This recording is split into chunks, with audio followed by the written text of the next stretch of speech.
This is Kevin James Bond with Remax Real Estate Group. I'm here with Craig.Kallian with Hoste. Craig, it's great having you on here. Thanks for the invite. Happy to chat with you on short-term rentals. Yeah, absolutely. Well, yeah, I wanted to ask about just short-term rentals in general. Tell us who you are and about your company, Hoste.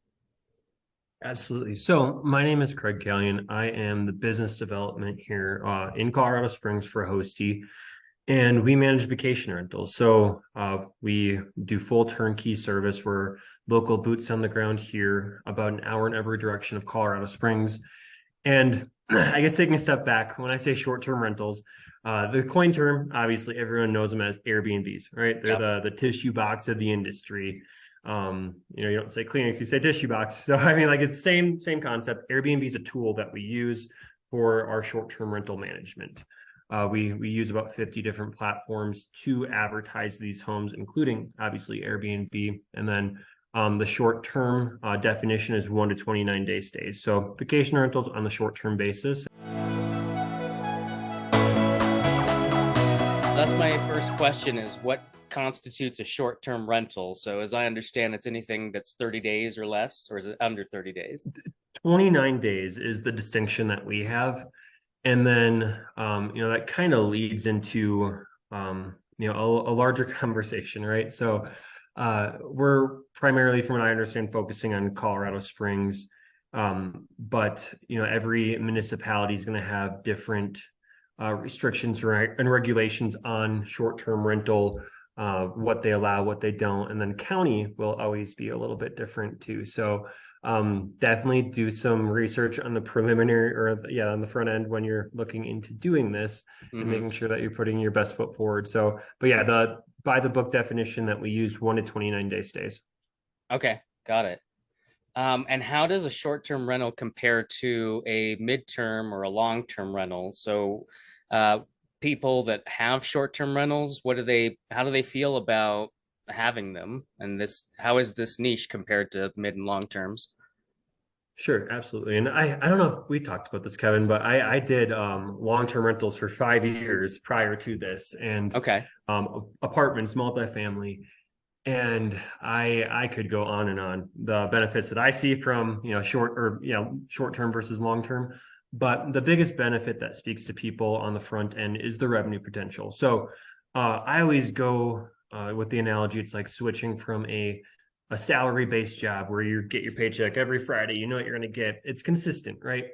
To a commission-based job with no salary base, and that's short-term rentals. And Mm, it's rare that you see somebody go back from a commission-based job where they put the like their 100% effort into it back to a salary-based job, because that's an important distinction too. You have to be willing to pivot, evolve with trends of the market to be relevant in any quote commission-based job. So long-term rentals, there'll always be a place, there'll always be a need, but depending on the mindset, the mentality of the homeowner, there's a lot of potential in short-term.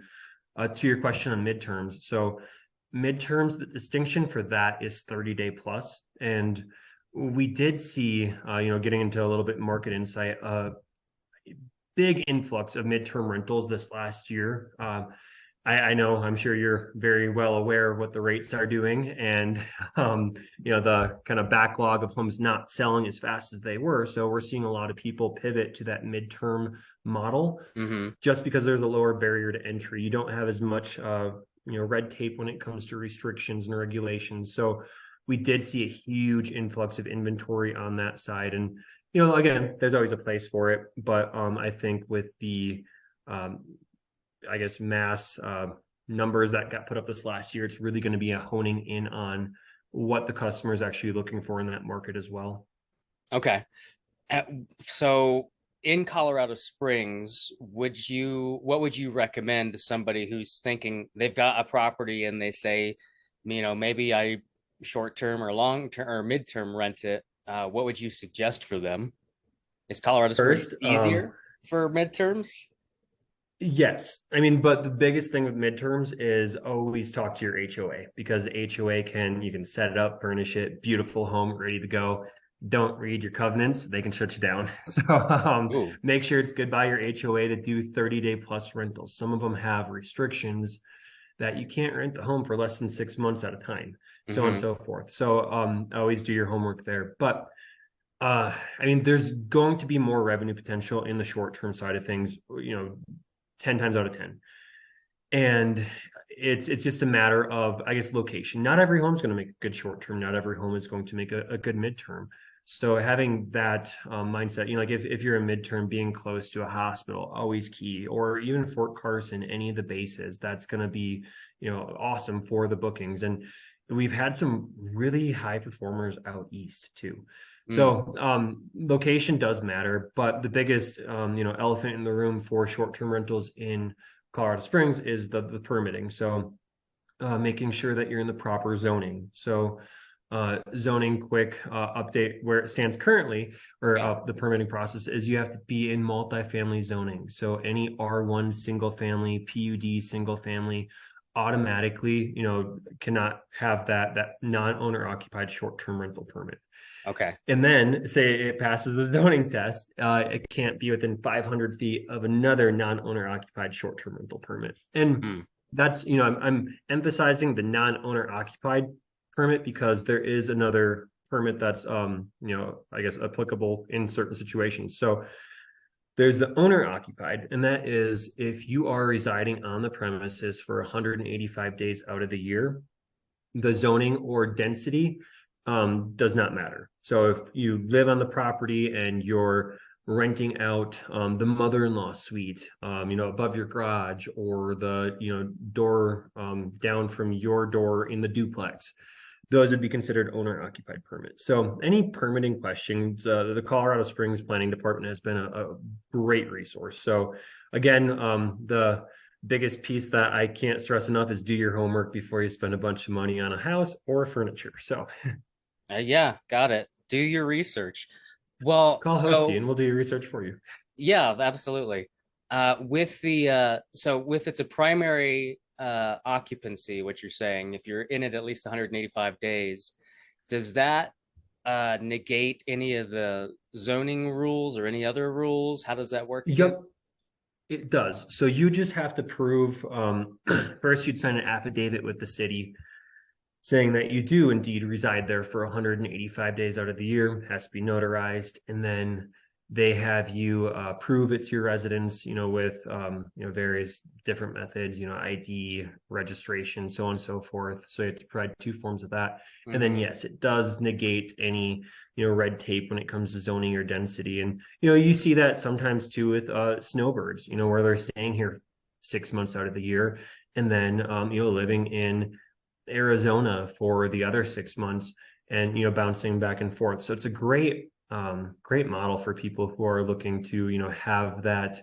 regular care at their home while they're gone. Just eases up some worries, and then have it make money for them when they're not using it. So I think that's great. So could I do that with I've got a two-bedroom house. It's our primary in 80918, and yep, it's just in the suburbs. So I go and let's say I go and build some house somewhere else and do what you snowbird over there for 6 months.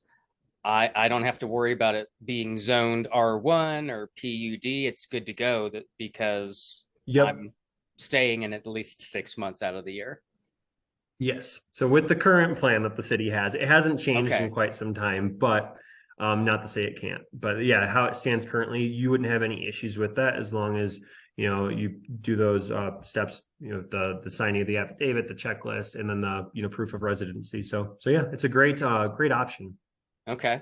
Well, that I think that is a great option. So, um, so if we're going to compare that to, say, doing a midterm, if you had both of those options and you decide, okay, I can either short term my house for up to 6 months, or I could do a midterm rental on it throughout the year. Financially, what works better in that situation? I don't know if there's a set answer on that. Sure. Not a set, because I mean, a lot of, as in anything, you get out of it what you put into it. So if a homeowner, gives us 60% effort and then somebody else gives us 100%, obviously there's going to be a distinction there, right? But the generic rule of thumb that we've seen with midterms is I would ballpark 1,000 to 1,200 per room on that monthly basis. So it's not foolproof there, but just to give some benchmark, numbers for that, Hmm. that's what you could expect. Whereas short term, I mean, and this is again another generic just rule of thumb. We always say you can make 2 to 3 times more than you would in a long term rental. So that's also gonna have something to do with the market where it stands right now. And I did write some numbers on that point too. So when Sure. it comes to short-term rentals, um, wanting to stick out in the market, less competition is better, right? So Hmm. it depends on what you have for a home. So some numbers as of this morning for the greater El Paso County region. Okay. So I'm talking Douglas County, Teller County, El Paso County. Okay. About 22% of the market is one bedrooms, 30% are two bedrooms, 23% three bedrooms, and then drops down to 14% on four bedrooms. So where I'm going with this is typically the larger home that you have, the less competition you have, i.e., the more you'll stick out in the market, the better you'll do hypothetically in terms of occupancy and revenue. So, with 1 to 2 bedrooms, that's literally half the market. And reason why it's easier to do, not discrediting them by any means. It's just you can do it in the mother-in-law suite, you can do it in the lower level of your basement, you can do it on the 2x2 duplex. So yeah, it's just more common, and wanting to stick out in the market, a 4 bedroom on a short-term rental model, and if they do it right, I would bet on that horse any day. So So would you say you're seeing more, or is there more of a demand for four-bedroom homes, even though there's less of them being rented? How does the demand versus supply look like? And do you have yeah, charts? off the cuff, looking at some of these numbers, 4 bedroom average or medium booked nightly rate came in at about 255. And when I say that, that's taking in the last 365 days. So your summer highs, your February, January lows, Hmm. so on and so forth. And then when you look at a 3 bedroom, it drops down to 185 for those benchmark numbers. So this doesn't spit out the occupancy for me in a clean version, but it's pretty consistent to the point where a 3 bedroom is going to make a little bit less than a 4 bedroom, so on and so forth. That goes into my next question, which is how is the short-term rental doing in Colorado Springs? What would you give as like an overview of 2023, and then compared to last year, how we were doing last year? But we'll start with how it's doing now. Yeah, so I mean it's going to be, I think 5 years from now, we'll have a case study of like, pre-COVID, post-COVID for short-term rentals. And it's going to be an ever-changing thing because, taking a step back in time, 2021, we broke records. 2022, like, houses weren't moving. A lot of people were trying to switch and like, hey, let's make money on this, in liability, turn it into an asset. And then, inflation, economy, so on and so forth. So regards to which it's been, kind of a bumpy ride. But the outlook for 23, I feel pretty good about it. Meaning, like, Colorado Springs, it's growing. We're getting an amphitheater in town too. Like, that's going to draw a ton of people here. The weather, the hikes, everything is still here. The thing that I am, seeing is, we talked about pivoting and evolution of, needs and markets prior to the call here, and we're Hmm. seeing that in the guest. So the guest is getting, more heightened expectations for when they go into a short-term rental. I've gotten feedback from friends looking. They're like, "Hey, I'm not gonna like. I look at the rules before I book, and if it's a laundry list of rules and they want me to do this, this, and this, I go on to the next one." So, Yeah. we're seeing just more. I don't want to say a picky guest, but like they're honing in on what's important to them, and with that, we're going to see some drop off. We're going to see some homeowners or investors who don't put in that 100% fall off the market. And, which I think it's healthy for an industry to do that, to hone in on, a professional product. You see it in any new, I guess, startup of hospitality or business for that matter, of like, Hmm. it was, very vast at first, but now this is a short-term rental. They check all the boxes for safety. They have a cool experience within the home. The home has, a standardized cleaning practice. It just gets rid of some of the variables. Cause I mean, some short-term rentals, you go into it and you don't know if you're sleeping on a brand new Marriott mattress or a handy down that came from their great great grandma. You don't know. So it's like, you're seeing more consistency in what the guest wants, and the ripple effect of homeowners doing that or not. And my prediction is, if homeowners don't evolve with that, they will fall off, and maybe that's a better long-term rental candidate. So It sounds like, and I've heard this before, is that the Airbnbs are sometimes no better than the hotels, or they might even get a better experience at a hotel stay, just depending on if the Airbnb is not depending. good enough. So Yeah. I think that it sounds like Airbnb and VRBO and any online stays like that are just becoming more saturated with people putting their homes up for rent or rooms up for rent, and uh the quality is not necessarily there. They're people, like you said, renters can be picky. They can choose Oh what they yeah. want, and if they're not getting a great experience, why would they pay the same amount for it? Exactly. Long gone are the days where you throw a mattress on the floor and see what happens. No, it's nothing's going to happen. Your listing's not going to move. So like now it's just, um, and I have some, I guess the top 5 things that I would highly encourage when you're setting up a short-term rental. That we've had thousands and thousands of reservations come through, and we collect feedback obviously on what made Mhm. your stay great, what would have so on and so forth. So first and foremost, fully stocked kitchen.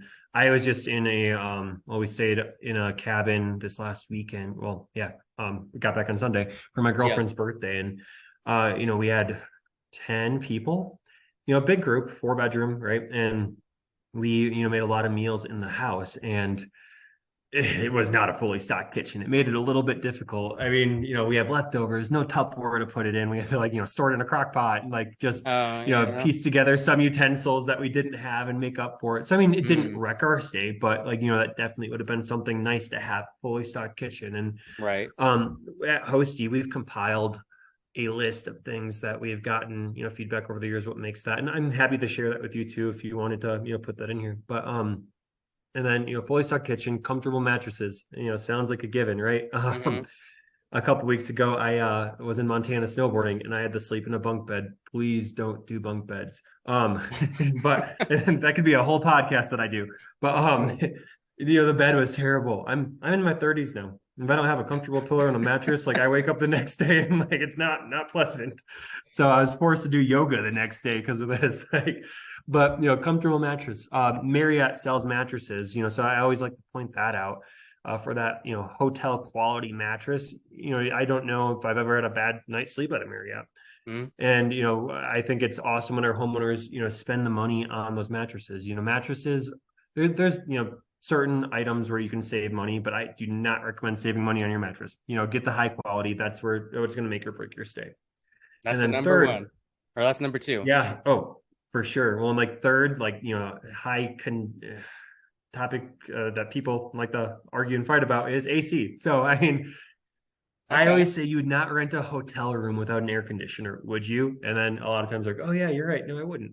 So I mean, same thing here. If somebody comes from Texas, Texas AC is just an expectation, and you don't have it in your house. They don't care that it gets cool at night and you could crack a window.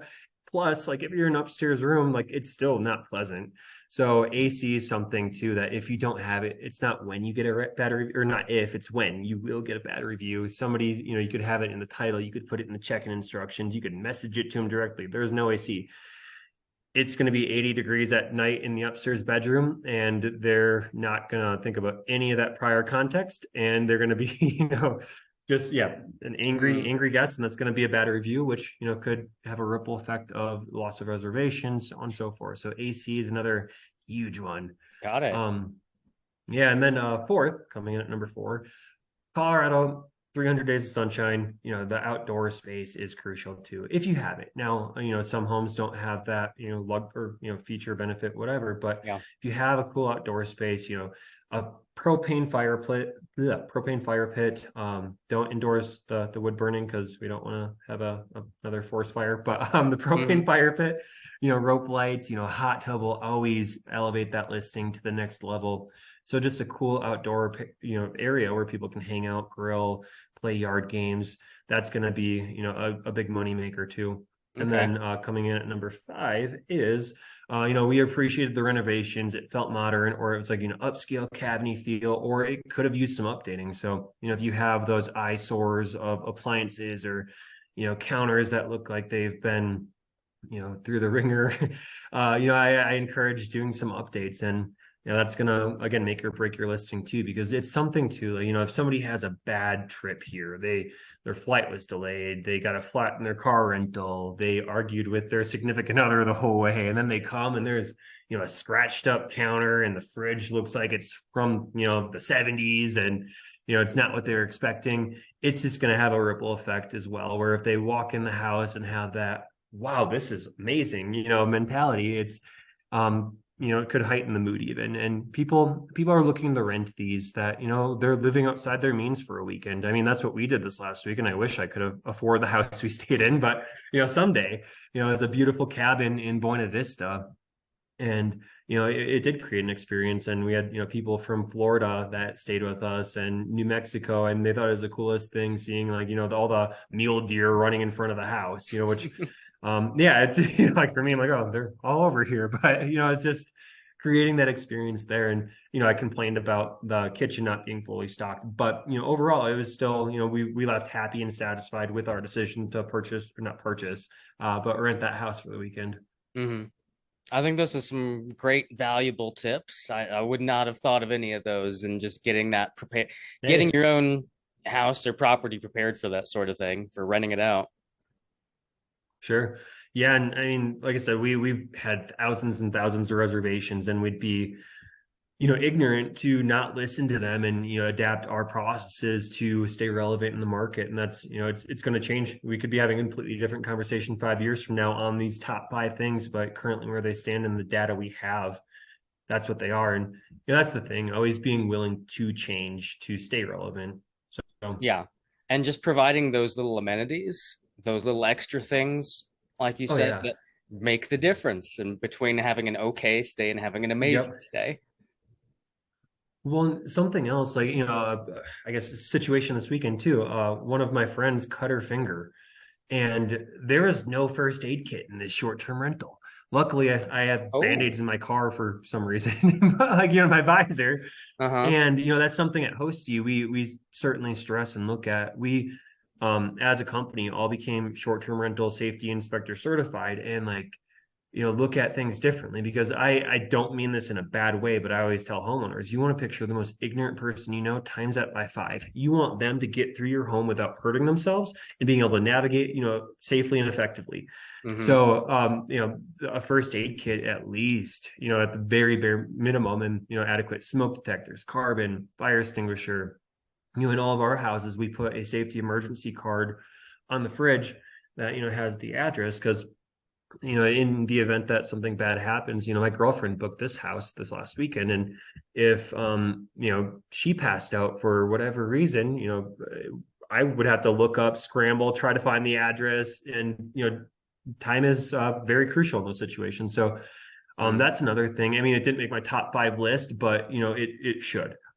Safety should definitely be something on the mind of every homeowner setting up their home. Okay. First aid kit.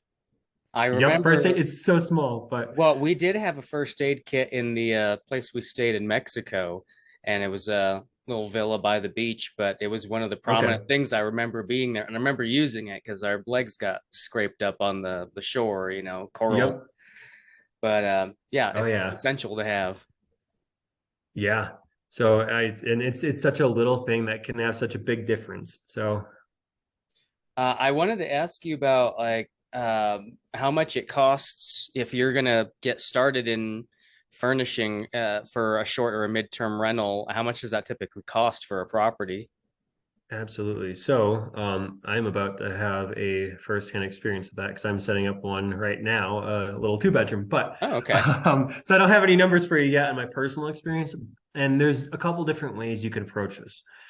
I have, a handful of, well, three specifically, companies that I've worked with in the past, or we have with Hoste that have, set up short-term rentals. And, if you go through a professional interior designer, obviously, they get paid for their time and money putting into it. So you're going to be a little bit, higher there, but depends on how involved you want to be, right? So some of Mm, these companies will have the a la carte service, like, hey, I really just want you to do the wall decor. Sure. So that's one option. But to give you some benchmark numbers of things I've seen, um, had a homeowner, townhome, monument, shipped everything in. He was an out of state owner and then stayed here for 2 weeks, shipped everything in for the 3 bedroom, 2.5 bath, I believe. And I think he came in at like 15K. okay. And then I had a 2 bedroom, 2 bath duplex. And each side, this homeowner used an interior designer. He came in 10 to 12 for each side, and that was with paying somebody to do it. So it depends on obviously the space. There's a lot of factors in there, but the biggest expenses would be obviously your beds and I'd say sofa.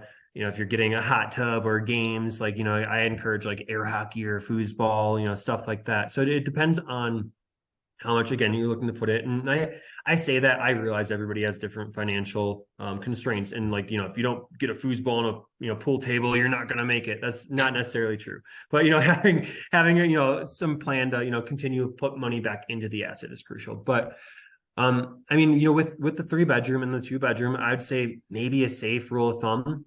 And nobody call me angrily if this isn't true and you go through it. But I'd say maybe 5K per bedroom then, and not per bedroom. That's as a house in total. So the 3 bedroom, 3 bath was around 15. The 2 bedrooms were around 10 to 12. So if you want to get some formula for it, that could be a good place to start. Okay. I think that's helpful, right? Just that off the bat. That and if you budget for, like you said, maybe about 5K per bedroom, that's probably a Yep. good ballpark of where you need to be. Yeah, and obviously, like not saying you have to put 5K in the bedroom number one, 5K in the bedroom number two. That's being absorbed by the kitchen costs, the Okay. Like sofa, just the per room. TVs. Yep. So, and like with TVs, I'll touch on quickly too. As a hotel, you get a hotel, you have your own TV in the room. So that's Hmm. something I strongly encourage as well. Whether it's a 32 inch or if you want to, the wow factor, get it that 70 if it fits and money constraints, aren't the issue. But having that too, because everybody's different with like, I need to fall asleep to something, or they're traveling for work and they just don't want to be by their coworkers they spent all day from with. They want to Hmm. just unwind and watch Kevin's podcast on YouTube when they get home. So They're here but yeah, for I you, mean, Craig. It's all hey. about you. But yeah, so I mean, I could go on and on about setting up, and like I said, I'm going to be in the process of it here soon, so I'll be able to maybe do a recap on that here eventually. Yeah, let us know. I'd be interested to know. Get a follow up on it. Absolutely. What kind of occupancy rates do we typically have in Colorado Springs? And is that Great lower question. than normal, would you say, at this point in time?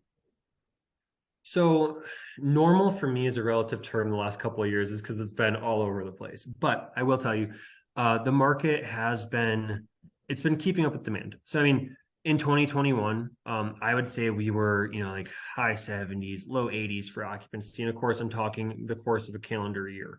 Hmm. The numbers I've been running, recently, and I'm talking, 1 bedroom to, 5 bedrooms, not, pinpointing any specific setup or, location within Colorado Springs, but I've been seeing a lot of high 60s, which I Hmm. think, like it's still profitable. You still get some good cap rates, so on and so forth. But like, it is kind of it's a transition of like the highs of 21, to like, what's happening in 22. And I think we're gonna see a little bit more of what we were seeing pre-COVID, so in that 2019 timeframe. So I'd say high 60s, low 70s would be my forecast, if you will, for the 23 season.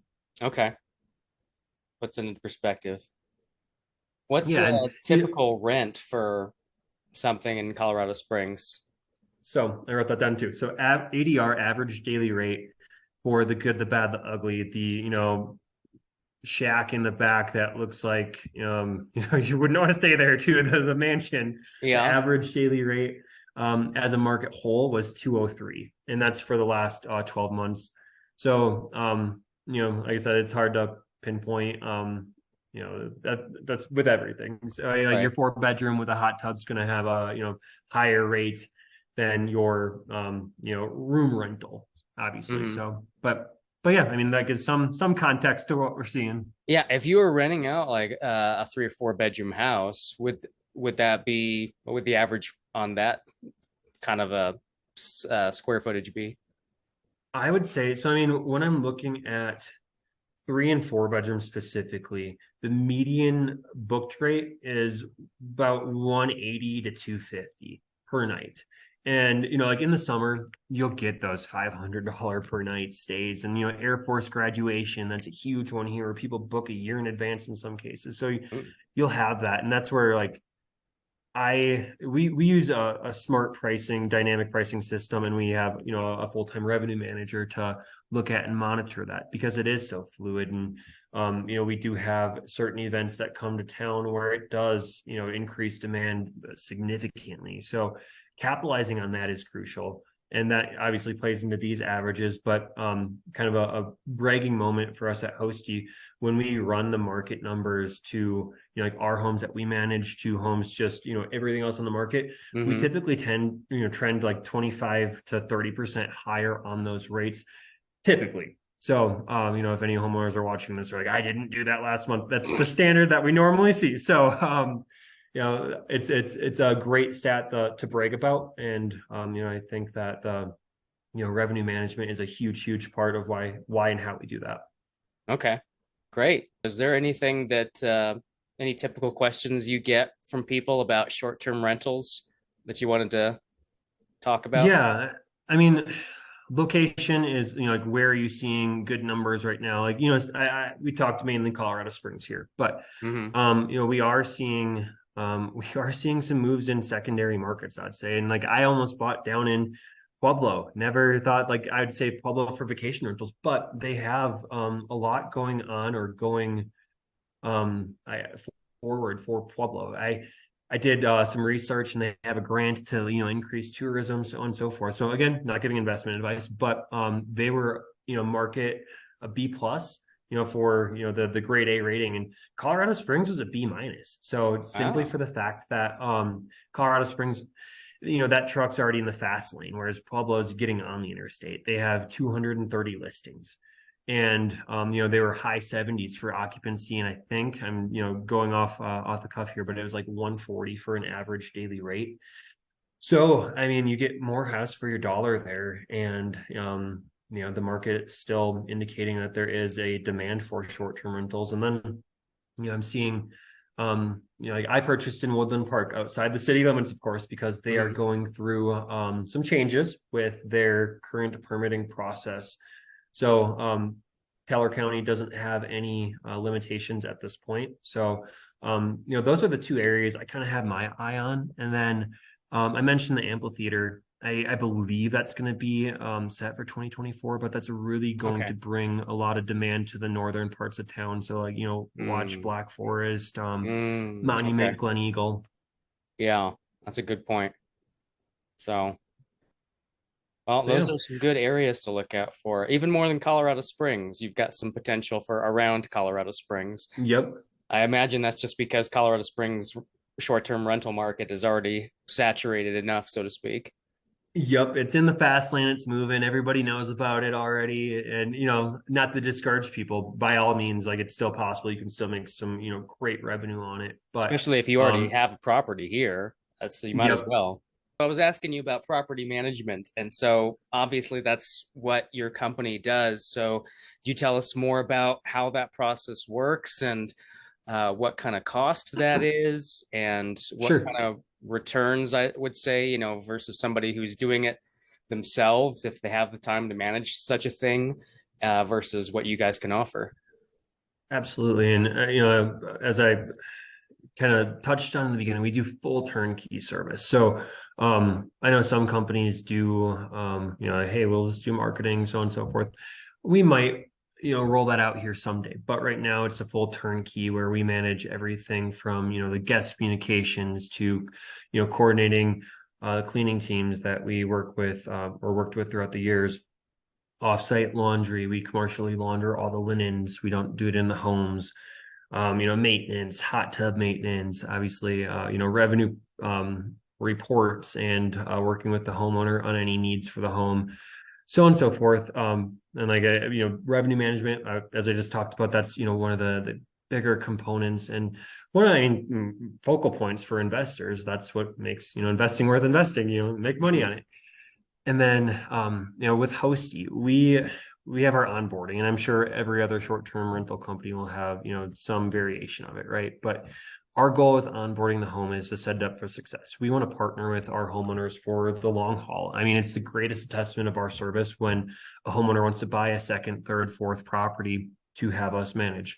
So the onboarding portion is arguably the most crucial part of a listing, because that's where we're going through the home. We're doing a inventory of everything in the home, filling out, FAQs for like, how does the fireplace turn on, the switch to the left of it, and then, full maintenance, safety inspection, and any safety issues, let's correct those on the front end. When's the last time the furnace was serviced? What's the sewer look like? Do we need to get a clean out? And working with the homeowner to make sure we're putting our best foot forward.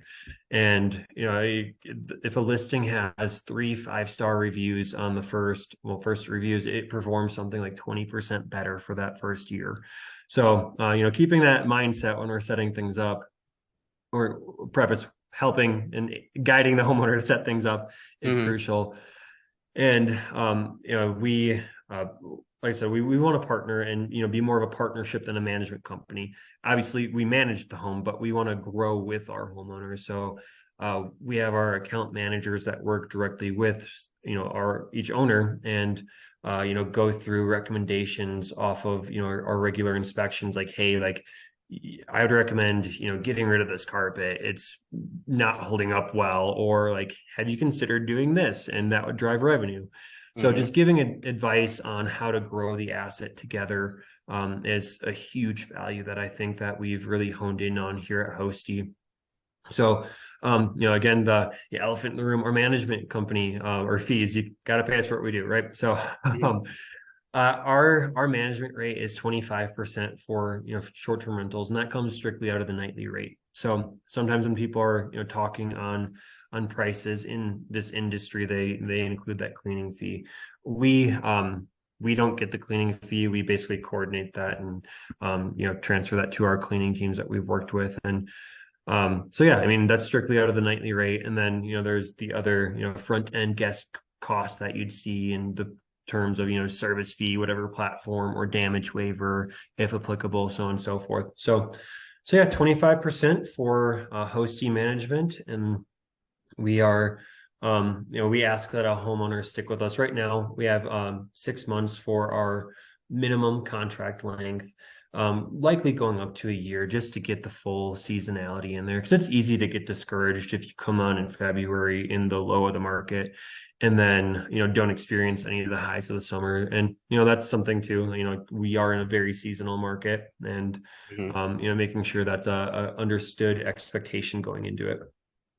Well, I'm assuming like somebody who's interested in doing a short-term rental, they might want to look at, like we talked about previously, how much can I get for it if I rent it out short-term versus if I rent it out mid-term. Does the occupancy rate change a little bit? Obviously, the pricing or the rental itself changes a little bit. Is there a different fee structure for midterm rental property management? How does that work? Sure. So I don't know if we've spoke on this yet, but we actually aren't pursuing our midterm rental growth anymore with Hoste. So we have a handful of homes right now, and we have deemed we're at capacity for midterm homes that we can effectively manage. So we're not actually pursuing that side of the market anymore. Okay. However, I can speak to trends that I've seen in the market, and like what we did charge when we were growing it. And I see midterm management fees anywhere from 15 to low 20s for percentile. And there are still good companies in Colorado Springs that do it, and I'm looking to get more information and partner with them to refer people to as we get those leads. Because if I can't help somebody, I want to send them to somebody who can. Yeah, absolutely. How do you figure out what the potential is for a short-term rental? Like how do you figure out the ROI? Are there different metrics that we can look at for, how much, I guess we just start with the income that it's generating, and Yep. then you'll take out your, well, I mean, you got property management fees, you've got the initial upfront cost of doing the furnishing and making sure that the property itself is up to date and that it shines and sparkles. Any photography or marketing costs to advertise it. Um, yeah, so I'm not sure if that's a question. Yeah, well, I think where you're going, like, so it's impossible to, like, hey, Jane Doe, you're going to make this at this rate, for this amount of time. Obviously, we know that's, not possible. Wonderful if it was, right? So, what I like to do to give some clarity to that, because like I never want it to be, well, Craig said I would do this. Craig said this. I Yeah. want to avoid that at all costs. So I'm going to give, Jane Doe, the homeowner, the best data and insight that I have to do Mm, that.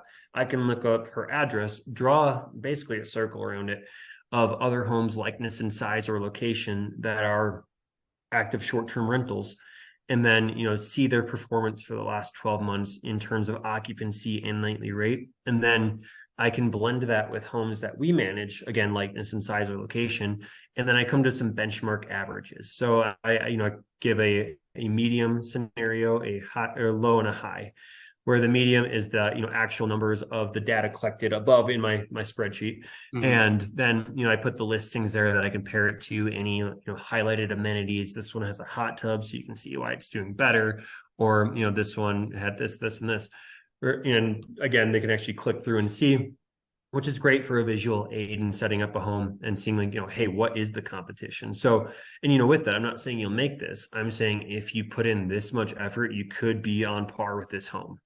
So that's my roundabout way of not answering that question, is just giving what the market did bear, then we can assume together what it will. Okay, that makes sense. Um, you brought up something like the hot tub.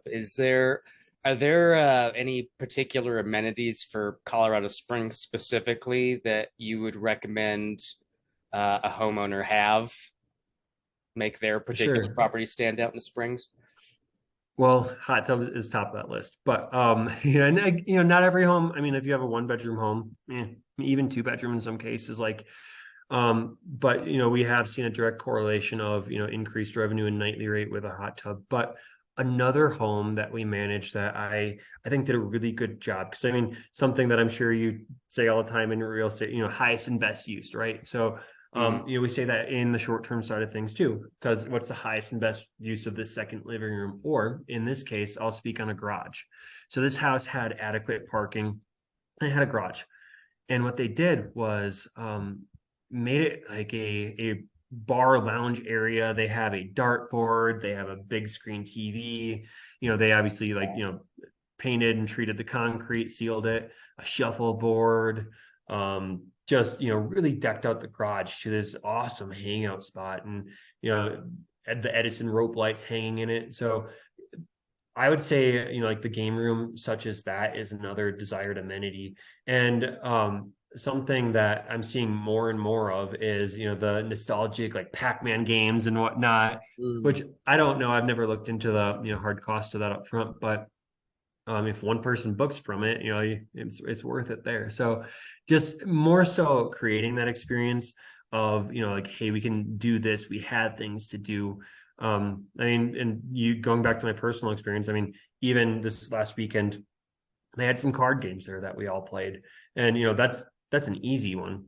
Hmm. And you're not going to really, put pictures of the cards in the amenities on the marketing, but Right. you get the concept. You wanting to create that experience of bringing people together, doing things with their family, friends that they haven't seen in years in some cases. So Yeah, I think that's a smart idea. It just sounds like anything that advocates toward entertainment Yep. is what people are looking for. Well, and I mean, a huge thing that, caught a lot of traction this last year too was a designated workspace. I would never recommend, depending on the scenario, if it's a, odd bedroom and you can't comfortably fit a bed in there, sure. But like, I would never recommend doing an office over a bedroom in most cases. But, having some designated workspace, if a desk fits in the bedroom comfortably, absolutely add that in there. Because I mean, I'll if I, am going up to the mountains and I have some work to do or something and I could go a day early, absolutely. I'm going to bring my laptop, crank that out, and Mhm. then go snowboarding. So you're seeing more and more of that as well. Okay. Yeah, that also makes sense.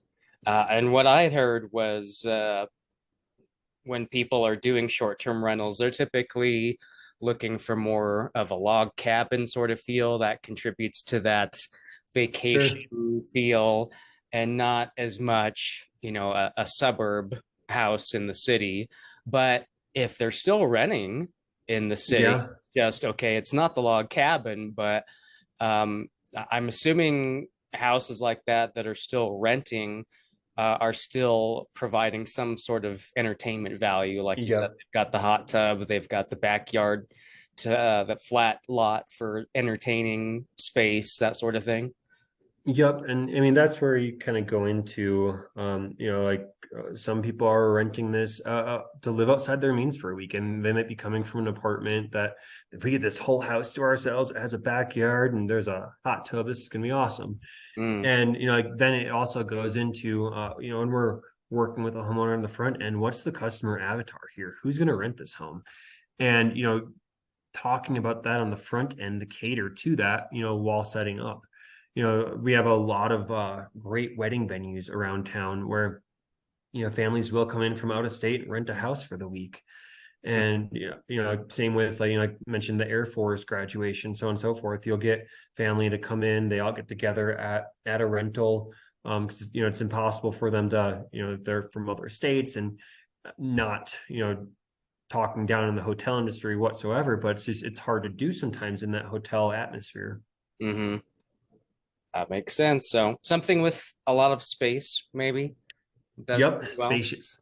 You know, Absolutely. how do you feel about like out east in Peyton area where you've got, maybe something that's on 30 acres out there? Can you typically do a rental out there? Do people go out there to rent, to do a short-term Yes. rent? So we have a couple homes out there right now, and funny you mention it. We just listed, I think on Friday, a 4 bedroom out in Elbert with a hot tub, a good chunk of land, beautiful home, and it just went live. So Okay. I don't know. Actually, I don't know if it's fully live yet, but it's either live or about to go live. So the Okay. numbers that I ran on that looked good, and then which leads me to say there is a need for it or a demand out there, and we do have a home.